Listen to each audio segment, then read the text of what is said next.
दोस्तों आज के इस वीडियो में हम बात करेंगे बीपीएससी टीआरई 2 के तहत जो बहाली आपकी निकाली गई है, दो अलग अलग डिपार्टमेंट में है। एक है शिक्षा विभाग में अध्यापकों के लिए है, जो कि करीब जो है 69,000 के करीब में पुरानी नोटिफिकेशन थी, कुछ और भी सीटें इसमें आई है तो बहाली और भी बढ़ चुकी है। और एक और आपकी बहाली है वेलफेयर डिपार्टमेंट में, जो कि कल्याण विभाग की बहाली है, जिसके लिए भी आपकी आवेदन चल रही है। तो जो कैंडिडेट जब रजिस्ट्रेशन करते हैं तो उनसे रजिस्ट्रेशन के समय ही पूछा जाता है कि आप किस बहाली के लिए अप्लाई करना चाहते हैं। अगर आपको शिक्षा विभाग के विद्यालय अध्यापक बनना है तो आप इस ऑप्शन के साथ टिक करेंगे, और किन्हीं को कल्याण विभाग के पिछड़ा एवं अति पिछड़ा वर्ग के जो विद्यालय अध्यापक की बहाली है, प्रधानाध्यापक, उसके लिए अप्लाई करना है तो उनको इस ऑप्शन पर भी क्लिक करना है। तो काफी सारे कैंडिडेट कल्याण विभाग के जो बहाली है उसके लिए भी आवेदन दे रहे हैं।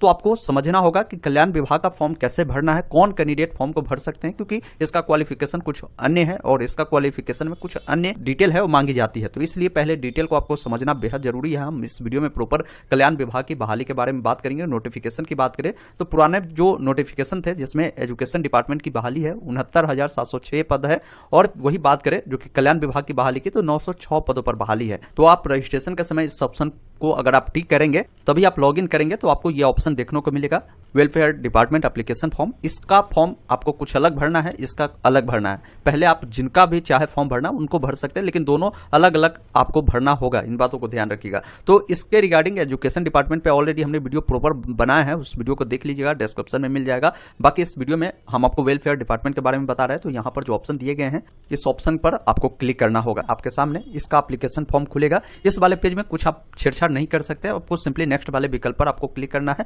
अब यहाँ पर कुछ जानकारी भरना होगा, जो कि यहाँ पर है विद्यालय अध्यापक के मूल कोटि, जो कि कक्षा 6 to 8 के अध्यापक की नियुक्ति हेतु शैक्षणिक एवं प्रशैक्षणिक योग्यता जो भी रखी गई है, इनमें से आपके पास किस प्रकार की शैक्षणिक और प्रशैक्षणिक योग्यता है वो आपको यहाँ पर क्लिक करेंगे तो बतानी होगी। देखिए समझिए, यहाँ पर इसमें पहला योग्यता है आपके पास या तो बीए या बीएससी की अगर डिग्री है तो आप अप्लाई कर सकते हैं। साथ ही साथ प्रारंभिक शिक्षा शास्त्र में 2 वर्षीय डिप्लोमा, चाहे वो किसी भी नाम से जाना जाता हो, डीएलएड होता है, इसके अलावा भी कई सारे 2 वर्षीय डिप्लोमा होता है, वो अगर आपने किया है। और यहाँ पर बताया गया है कि बिहार सरकार तथा केंद्र सरकार द्वारा कक्षा 6 से 8 पढ़ाने के लिए शिक्षक पात्रता परीक्षा यानी 6 to 8 के लिए आप जानते होंगे, बताया गया है कि आपके पास सीटेट पेपर 2 क्वालिफाई होना चाहिए। तो अगर आपके पास इस प्रकार की योग्यता है तो आप फर्स्ट ऑप्शन को चुनेंगे।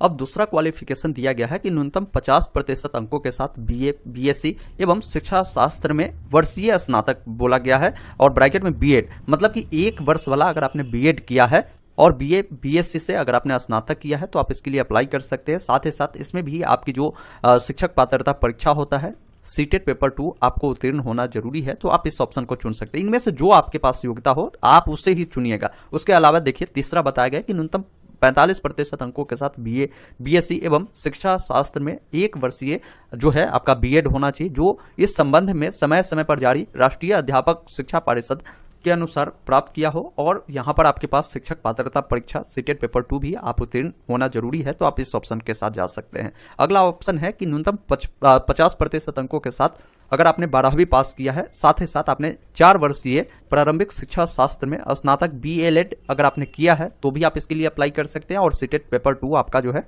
क्वालिफाई होना चाहिए। अब यहाँ पर दिया गया कि न्यूनतम 50% अंकों के साथ अगर आपने 12वीं पास किया है और 4 वर्षीय जो ग्रेजुएशन के साथ इंटीग्रेटेड जो बीएड होता है, या तो आपने बीए या बीएससी के साथ बीएड किया होगा, तो आप इसके लिए अप्लाई कर सकते हैं। आपके पास भी सीटेट पेपर 2 भी होना जरूरी है। और एक और दिया गया है कि 50% अंकों के साथ बीए, बीएससी एवं 1 वर्षीय बीएड अगर आपने किया है तो अप्लाई कर सकते हैं, और आपका भी यहाँ पर जो सीटेट पेपर 2 है वो क्वालिफाई होना चाहिए। तो इतने सारे क्वालिफिकेशन दिए गए हैं। यहाँ पर आपका जिस भी प्रकार की क्वालिफिकेशन है उससे चुनकर आप फॉर्म को भर सकते हैं, और इस प्रकार की योग्यता अगर आपके पास है तभी आपको इस ऑप्शन को टिक करना चाहिए, अन्यथा यह ऑप्शन आप मत टिक करें। आप डायरेक्ट शिक्षा विभाग के अध्यापक के लिए आप अप्लाई कर लीजिए, क्योंकि बहुत सारे कैंडिडेट 2 वर्षीय वाला बीएड किए हुए हैं, तो उनके लिए ये फर्स्ट ऑप्शन ही बेटर होगा। इसके साथ आप जा सकते हैं। तो अपने अनुसार आप देख लीजिए, जो भी होगा उस ऑप्शन को आप यहाँ से चयन करिएगा। जैसे ही आप यहाँ पर सेलेक्ट उस ऑप्शन को करेंगे तो नीचे आएंगे तो उससे जुड़ा नीचे में आपको डिटेल मांगी जाएगी, जैसे आपने जो है वो कौन सा स्ट्रीम से किया है,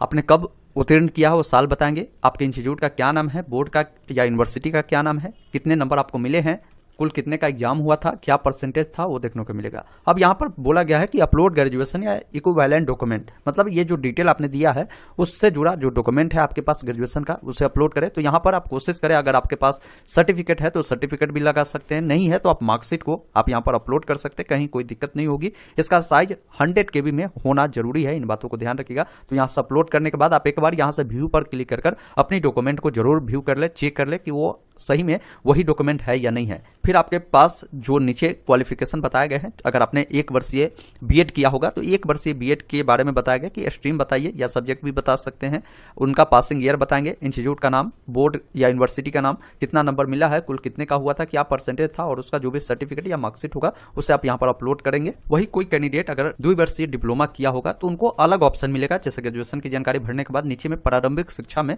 2 वर्षीय डिप्लोमा की जानकारी भरनी है, तो आप अपने अकॉर्डिंग यहाँ पर जो डिटेल चुनेंगे उसके अकॉर्डिंग ही डिटेल यहाँ पर आपको पूछी जाएगी। अब यहाँ पर आपको 9 नंबर में पोस्ट प्रायोरिटी पूछी जाएगी कि आप पोस्ट की प्रायोरिटी दीजिए। जैसे ये कैंडिडेट सिर्फ 6 to 8 के लिए ही अप्लाई किया तो इनको एक ही ऑप्शन देखने को मिलता है।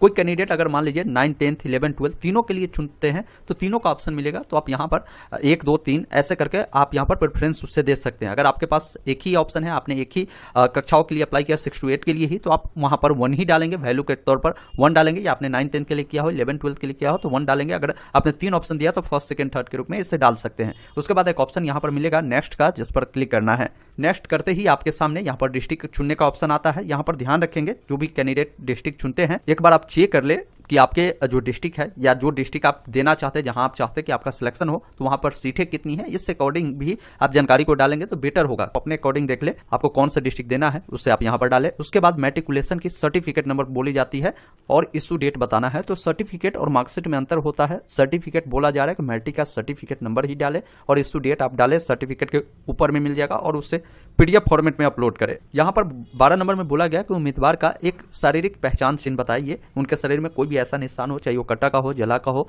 तो वो आप बता सकते हैं। यहाँ पर नहीं है तो नो मार्क भी लिख सकते हैं, तो यहाँ पर आप डिटेल को जरूर बताएं। अब यहाँ पर उनका लाइव फोटो कैप्चर करना होगा, तो देखिए लाइव फोटो कैप्चर करें तो पीछे में इस प्रकार का व्हाइट जो बैकग्राउंड है उसका उपयोग करें, या व्हाइट पर्दा आप रखें, कैंडिडेट को यहाँ पर आप सामने खड़ा करें और यहाँ पर क्लिक हेयर कैप्चर इमेज मिलता है, उस पर क्लिक करें। फोटो अगर गड़बड़ आ जाता है तो रिटेक भी आप कर सकते हैं। यहाँ पर इमेज आपका सफलतापूर्वक आएगा, सिग्नेचर इंग्लिश और हिंदी में यहाँ से आपको अपलोड कर देना है और सिंपली नीचे आना है, यहाँ पर घोषणा देना है। एक बार प्रीव्यू वाले विकल्प पर जरूर क्लिक करिए और पूरी डिटेल को एक बार मिलान कर लीजिए कि कोई डिटेल गलत तो नहीं है। कोई डिटेल गलत है तो सुधार करें, सभी डिटेल सही हो तो सबमिट पे क्लिक करें, इस वाले विकल्प पर क्लिक करें और यहाँ पर आपको एक रेफरेंस नंबर मिलता है उससे नोट डाउन करें। री लॉगिन पर क्लिक करें। री लॉगिन वाले विकल्प पर क्लिक करने के बाद यहाँ पर ऑप्शन मिलेगा यूजर नेम डालने का, पासवर्ड डालने का। उससे डालने के बाद कैप्चा को डालकर लॉगिन करें और अपना प्रिंट निकालकर अपने पास सुरक्षित रख ले। तो ये ओवरऑल पूरी जानकारी थी कल्याण विभाग पिछड़ा एवं अति पिछड़ा वर्ग विद्यालय अध्यापक प्रधानाध्यापक के लिए फॉर्म को फिल करने का।